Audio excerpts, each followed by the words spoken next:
Hi,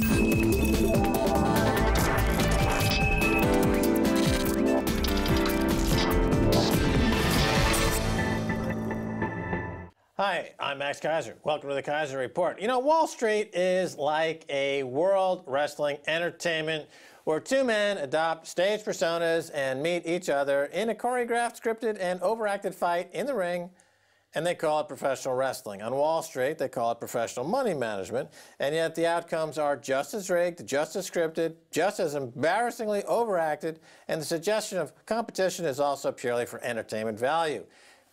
In one corner, the Wall Street superhero, Jamie the Tapeworm Diamond.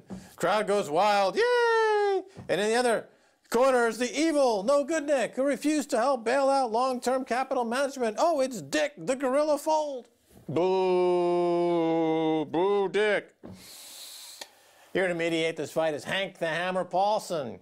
Will he rescue this staged rumble in the Wall Street jungle with a 700 billion tarp? Ouch! The audience shrieks. Yes, the game is rigged. We all know it's rigged, and yet we continue placing bets and losing our hard-earned money on an outcome as if it were not predetermined. Hello, Stacy. Max, the audience went, ooh, when Hank the Hammer Paulson was out there. They didn't shout, ouch. Speaking of scripted, now, I find this very first headline very interesting regarding World Wrestling Entertainment. People are making tons of money betting on fake pro wrestling. So from January to April of every year, it's called the Road to WrestleMania. These are the big bouts in April where all the money is made and all the bets placed. Several online sports books, including Five Dimes and Bodog, have been accepting bets on pro wrestling for years. And lately, pro wrestling insiders have begun to notice an unsettling trend. You see, unlike boxing or MMA, the odds for pro wrestling matches, favorites versus underdogs, flip in such a manner that pro wrestling journalist Dave Meltzer, who has been covering the business for nearly 30 years, is convinced insiders are pulling the strings. If you're smart and you know people, says Meltzer, you can make money because you'll know what the results are. Yeah, that's right. And people are betting on rigged outcomes as if they're not rigged. Yes, people are actually laying bets on something they clearly know is staged. Right. Well, it would be like going into the theater, watching Macbeth and betting that in some way the outcome will not be what we already know the script to be. And those are people making these bets. They're making bets on scripted outcomes. Now, there's a user called Dolphins1925 on Reddit, and for the past year, he has predicted every single outcome to a T, the exact way this person would win, because has an insider at the WWE who has been giving them the scripts. They actually write scripts for each of the matches, who is going to win and who is going to lose. But recently, during the WWE's Tables, Ladders, and Chairs pay-per-view last December, just hours before the main event between John Cena and Randy Orton, something unusual happened. John Cena, the WWE's biggest star and the good guy, was a clear favorite going into the show. But just hours before the match, Randy Orton, the bad guy, shifted into a 750-point favorite. In the real world, this sort of movement on the lines would never happen without one of the competitors breaking a leg, literally. So smart money was betting with insider knowledge on this. They knew that the script had been changed. And you see this across the financial markets and also the bailout market. So when the Fed makes a statement, a fraction of a second beforehand, we see movement in gold markets or other bond markets. And this is with high-frequency trading algorithms that are able to trade at 6 nanosecond time frames. And they're also being given the script ahead of time in this rigged market. Well, that's a good point. The connection between entertainment and Wall Street is also an interesting connection. People bet on Wall Street outcomes as their form of entertainment, and there is no underlying economic reality to support these prices. I direct your attention to some recent phenomenon where you've seen, for example, when Barack Obama mentioned MyRA, which is his new version of an IRA. There's a symbol on the stock symbol of MYRA. It had nothing to do with that speech. However, it increased in value by hundreds of percentage points. Thousands of percentage points. Folks just speculating. The algo bots kicked in, and they read the text of his speech. They saw that it was repeated millions of times, and they went ahead and bought that that symbol on the exchange because there's no underlying economic fundamentals. Same thing with Twitter. Twitter, before it went public, there was a stock that had a similar symbol. The algo bots saw that symbol, and they released hundreds of millions of dollars worth of free money, trading on what they believed to be inside information and booking hundreds of percentage points gains. There was never any attempt to rectify this fraud or this incredible miscarriage of economics. Well, the people who bought Myra, okay, post Barack Obama's speech, are like the audience at the WWE pro wrestling matches. They know it's rigged and they're sitting there shouting and they're just the sort that just presses a button. Buy, buy, buy. I see something called Myra. Somebody mentioned that recently. It's in my head. But the thing about that Myra penny stock, somebody bought 7 or 9 days ahead of Barack Obama's speech. Somebody bought millions of options on it. So, and none had been traded for years beforehand. So somebody knew and place a guess that people would be dumb enough to buy it because they heard Barack Obama say it. No, this is a form of insider trading because they knew that those letters, MYRA, would be repeated in the press millions and billions of times. The way that the algo bots work these days, they're just computers that scan Twitter. They scan the news, and they look for these recurring patterns, and then they just place bets accordingly. No human sat down to say, wow, Barack Obama made a speech or he referenced something that had the same symbol as a stock with no connection. I think I'll buy it. No, it's done purely by computers, for computers, and the profits are booked in people's accounts. They're trading on inside information. They're trading on high-frequency trading, which is a fraud. They're trading on seeding the public discourse with fraudulent stock symbols, which is also a fraud.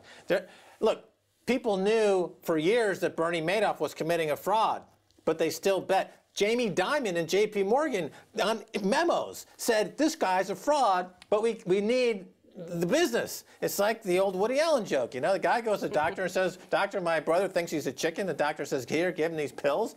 And he says, no, we need the eggs. It's the same thing with fraud in America. If they took the fraud away, they'd all starve. Well, you know, they all are kind of starving because here we get to the next headline, how central banks cause income inequality. So we know everybody's talking, in fact, Barack Obama in his State of the Union address talked about inequality is rising, rising, rising. Now, if you look at the charts, of course, since 1971, since we went off the gold standard, of course, and since we all accepted this rigged game, we're all sitting in the audience cheering for financialization, which is actually just the house is always winning. The guys behind the scenes know who's going to win, know which way that the markets are going to go that day. We have plunge protection team. We have the Treasury Department with their own trading desks. They're in the Treasury Department. Who are they trading on behalf of? But people still participate in this and don't rise up and don't overthrow the system. And this article here on Zero Hedge is positing that it's one thing that's come about is the central banking system. This brings us to the second undesirable and unjustified source of income inequalities, i.e. the creation of money out of thin air or legal counterfeiting by central banks. Every dollar the central bank creates benefits the early recipients of the money, the government and the banking sector, at the expense of the late recipients of the money and wage earners and the poor. So since the invention of these fiat currencies and the central banking system post-1971, the banking sector went from 4% of GDP to over 10%. That is absolutely correct. The income inequality is exacerbated by the central banks who print money without any connection to any underlying economic fundamentals. And the script was written beforehand. When they wrote the script, when Nixon and all his people in government wrote the script in 1971, let's go off the gold standard, they wrote the script. They knew what this outcome was going to be here today in 2014. They knew this was the WrestleMania extravaganza. In 1971, America was bankrupt because of the Vietnam War, and they could not honor their debts, which were tied to gold. So they severed the connection to gold and said, look, from now on, they defaulted. America defaulted in 1971 on its debts. And they went on this fiat currency charade, now 40 years. And here we are, the petrodollar, which was a substitute for the gold dollar, is now cracking open because for various reasons we no longer have that connection. And the replacement for the petrodollar is the fraud dollar. So America's backed by fraud, which is funded by money printing by the central banks, who are unconstrained by accounting or law. So here you have a rigged system, and into this rigged system must be thrown some underdogs to lose to the heroes that the banking wrestling federation sets up. Nearly half of America lives paycheck to paycheck. But the important thing, here we have a rigged system where you need to rely on the financial system. The plight of these folks is compounded by the fact that the recession ravaged many Americans' credit scores to the point that now 56% of us have subprime credit. So 56% of Americans go into the ring with those bankers with a subprime credit rating. Right, but even though 40% of Americans are living paycheck to paycheck, the poorest of Americans live better than 80% of the world's population. It's really a ghetto paradise because you can still, for $5, you can bum on the street, get yourself a tall boy, a Schlitz, and a Twinkie, and you're living large compared to somebody living on dirt burgers in Haiti. And that's the American dream, and it's still working until that day when it don't work no more.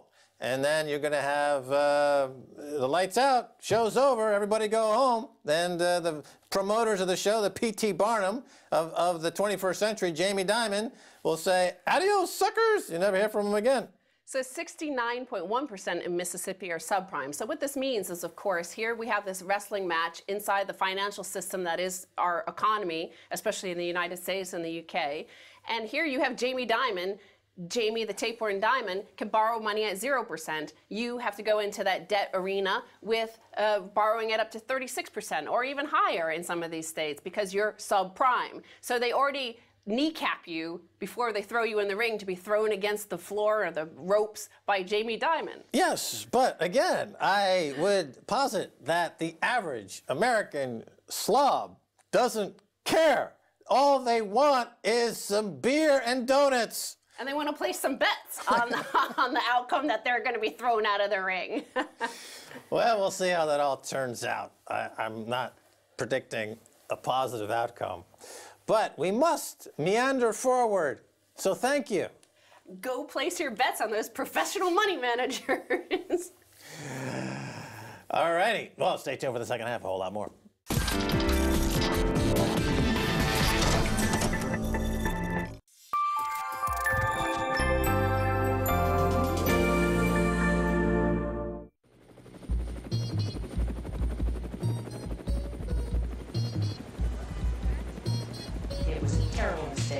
And we're working very hard to make up for it. And once again, we put something on the air. It's a flat-out lie. Have you ever had sex with Governor Rick Perry? No, wait. Do not answer that. I want you to watch what we're about to do because you've never seen anything like this on television.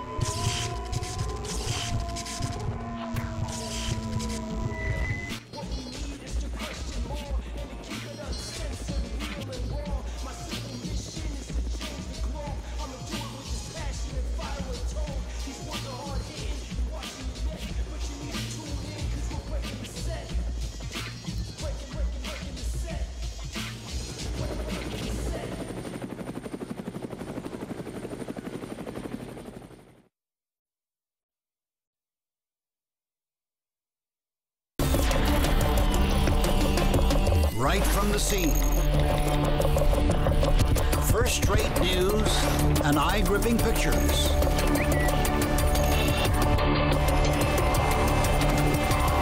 On our reporters' Twitter and Instagram.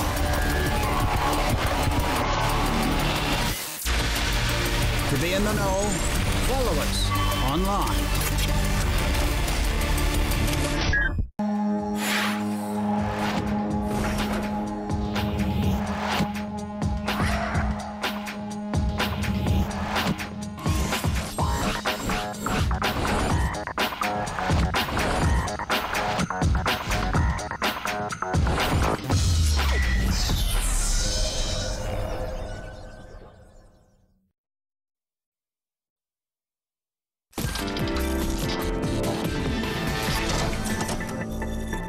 Welcome back to the Keiser Report. I'm Max Keiser. Time now to go to Uruguay and talk with Doug Casey of CaseyResearch.com. He's out with a new book. Here it is. It's right on the money, in which he talks about economics, investing, and the ways of the real world. Doug, welcome back to the Keiser Report. Max, it is a pleasure. Thank you. I would say you're a bit of a investing legend, I would say, because you are, I think, fall into the category of contrarian, in that you can spot undervalued assets, but not just stocks and bonds, but you really travel the entire world looking at things like art and real estate, and you're quite a world traveler. You're in Uruguay right now, but at least part of the time you're in Argentina, which looks like they're going through another one of these huge crises. What's happening? Well, crises are nothing new for Argentina. I'm here in Uruguay at the moment simply because it's the summer down here and it's time to be at the beach. But I actually prefer to be in Argentina. Of course, the government there is criminally insane. That's nothing new. This has been the case since Perón. But the standard of living is high. It's an excellent place to be. I enjoy it a great deal. One thing that you can rest assured about, though, is they'll once again destroy the currency, the Argentine peso. But then again, the U.S. government is in process of doing the same thing to the dollar, isn't it? Right. Going back to the huge crash in Argentina during the 2000-2001 period, of course, you had that period in American banking where the theory was you can never go bust lending money to a government. And Citibank, of course, lent Argentina a lot of money, and they went bust. But they never really escaped all those debts, right? They never really regained complete and total sovereignty. To what degree does Argentina owe foreign banks to their domestic problems still to this day? Your thoughts? The problem doesn't lie with foreign banks. The problem lies with the profligacy of the Argentine government. And quite frankly, I'm glad they defaulted on that $100 billion of debt 10 years ago, because if they did not, it would mean making the next generations of Argentine young people indentured servants to pay off the government's debts. So I'd much rather see the people who are foolish enough to lend money to a bankrupt and profligate government. I'd much rather see them punished than see several generations of young Argentines made into servants because of the stupidity of their government. And of course, this is a lesson that a lot of countries could take. Right, now let's look at a country recently that has done something, I guess you could say it's similar. During the 2008 financial crisis, all these countries were very accommodating in bailing out these profligate banks, as you call them, except Iceland. Iceland, of course, said, no, we're not going to bail out these banks. They took the hit. The corona collapsed. The banks went under. They spent two years or so into economic free fall. But now they've recovered. Unemployment is at 4%, looking to go to 2%. Based on what you're saying here, would it be wrong to say that you would look at Iceland as being an example of a country and what they should do when banks are behaving badly? Your thoughts? It's a step in the right direction. The problem that we face in the world today is that almost all, in fact, I'll go so far as to say all of the world's governments are actually bankrupt. And the fact is that the world's banking system is bankrupt as well. This is because of the use of central banks and fractional reserve and so forth. So both governments and the big banks are like a couple of drunks standing up, holding each other up. They both should fall down. The entire world has become entirely too financialized at this point. People are concentrating not on producing real goods and services, but on trading things and paper securities and so forth. So this is a giant bubble that's going to burst. All right, now you talk about trading things and paper assets.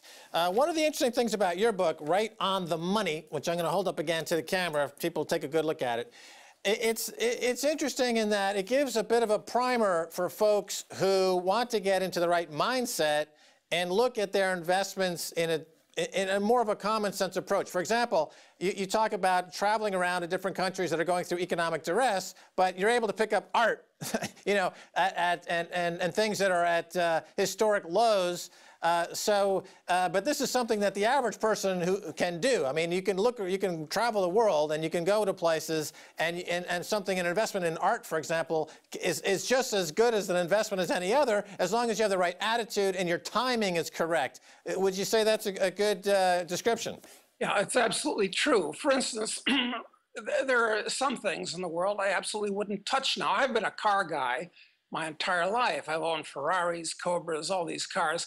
But at this point, they're used Ferraris that are going for $22 million. It's crazy getting into things like that at this time. However, when a country's economy collapses, you can walk into an art gallery and pick up things for 10 cents at the dollar, and then they recover. The same thing goes for real estate in countries around the world. You're in London right now. I wouldn't touch London real estate with a 10-foot pole. Time to have bought it was back in the mid-'80s when they were giving it away. On the other hand, during the crisis here in Argentina in 2001, we were buying Argentine real estate, and it's treated us very well. So you can't run with the crowd. And unfortunately, that's what most people do. That's why it's a crowd. Right. Well, that's, I think, one of the lessons of this book is how to mentally give yourself some breathing room to think in a way that the crowd is not thinking. And a lot of times that's the big difference between a successful approach and a non-successful. But I want to look at the kind of the macro picture here because you've got the emerging markets are in free fall. Their currencies are collapsing. The price of oil, as priced in these emerging markets, is now hitting an all-time high priced in those currencies. This seems like we're at a jumping off point. There's something seismic going on. Your thoughts? I've been saying for years that we are headed for something that I call the Greater Depression. In fact, from a historical point of view, I think that we'll say that the Greater Depression started in 2007. I call it the Greater Depression because I expect it to be much worse and much different than what happened in the 1930s. And what we went into starting in 2007 was like the leading edge of a gigantic hurricane. And for the last few years, we've been in the eye of the storm. And since it's such a gigantic storm, the eye is bigger than I even anticipated. But I think it's a fair bet that this year, 2014, we're going to go into the trailing edge of the hurricane.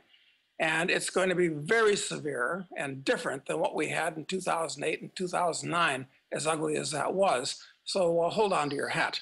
All right, so the Federal Reserve Bank in America, some consider to be the global central bank of the world. They've papered over problems for decades by printing money or by manipulating interest rates or by quantitative easing. It seems at the moment that with this latest round of tapering, that is to say, Ben Bernanke announced he's going from $85 billion a month to $75 billion to $65 billion of asset purchases or bond purchases. They have tripped these emerging markets into collapse. So two questions. Number one, is this a political calculation? In other words, why not throw these Latin American countries into economic turmoil because it's a way to acquire assets on the cheap?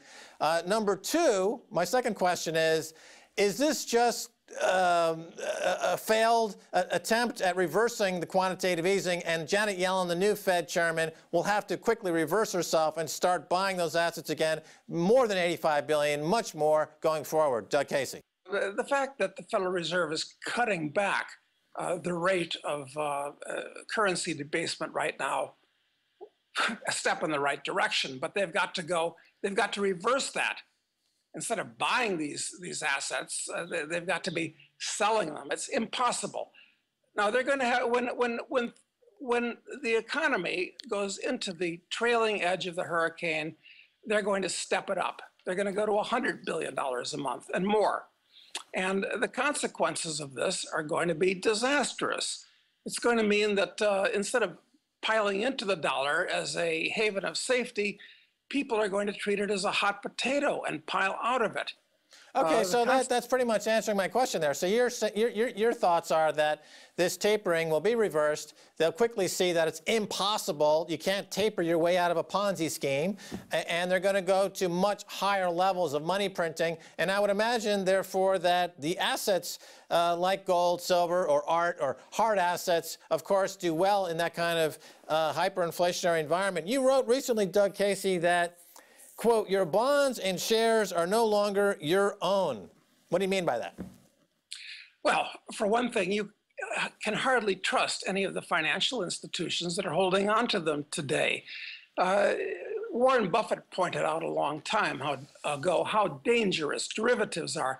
And there are $1 quadrillion worth of derivatives today. Now, what's the meaning of that? It means that there are lots of people that owe other people things who can't pay them unless other people pay them. It's a gigantic daisy chain. It's a very unstable financial situation that we're in. And today, very few people can even take possession of their physical certificates. They're only computer entries of brokers, and the brokers themselves are very unstable, as is shown by Man Financial last year. So there's not much you can trust today. Therefore, I think an important part of everybody's financial assets in a world that's as unstable as this one is you ought to have some cash in your own possession. But by cash, I mean gold. I don't mean paper currency printed up by some central bank. When the news comes out that HSBC, the biggest bank here in the UK, has a $70 billion black hole of debt they just discovered. They just discovered it, Doug. They didn't notice it a few months ago, but suddenly someone down in the bowels of the accounting department said, oh my God, we just found a $70 billion black hole of debt. Does that, and there's a Harvard professor this past week who said he's closing his account at Bank of America because he doesn't trust. He has $1 million, he's taking it out, he's closing it. He says he doesn't trust Bank of America to make good on that deposit. Are these the straws in the wind that you're talking about? Should people take this to heart and understand that these banks potentially are completely insolvent, Doug Casey? That's exactly correct, Max. And you can't hold dollars or pounds in banks because they're unstable. You can't even buy government paper, which is to say treasury bills, because the dollar itself is a floating abstraction and the governments are all bankrupt. So I think that as we speak right now with gold at about $1,250 an ounce, it's not the bargain it was in 2001, but still the world is so much more dangerous now. I suggest buying gold, both because it's the only financial asset that's not simultaneously somebody else's liability, but also it's an excellent upside speculation at this point. Right, and I would posit that given the money printing from 10 years ago relative to the price, if you add all the money that's been printed over the past 10 years as it relates to the quantity of gold and the price of gold could very well be cheaper today at $1,200 an ounce than it was at $300 due to the excessive money printing. Anyway, I see you nodding your head. That's good enough. We're out of time. Thanks so much for being on the Keiser Report, Doug Casey. Thank you, Max. Okay, and that's going to do it for this edition of the Keiser Report with me, Max Keiser and Stacy Herbert. I'd like to thank our guest, Doug Casey, author of this new book, Right on the Money. If you'd like to get in touch, tweet us at Keiser Report. Until next time, bye, y'all.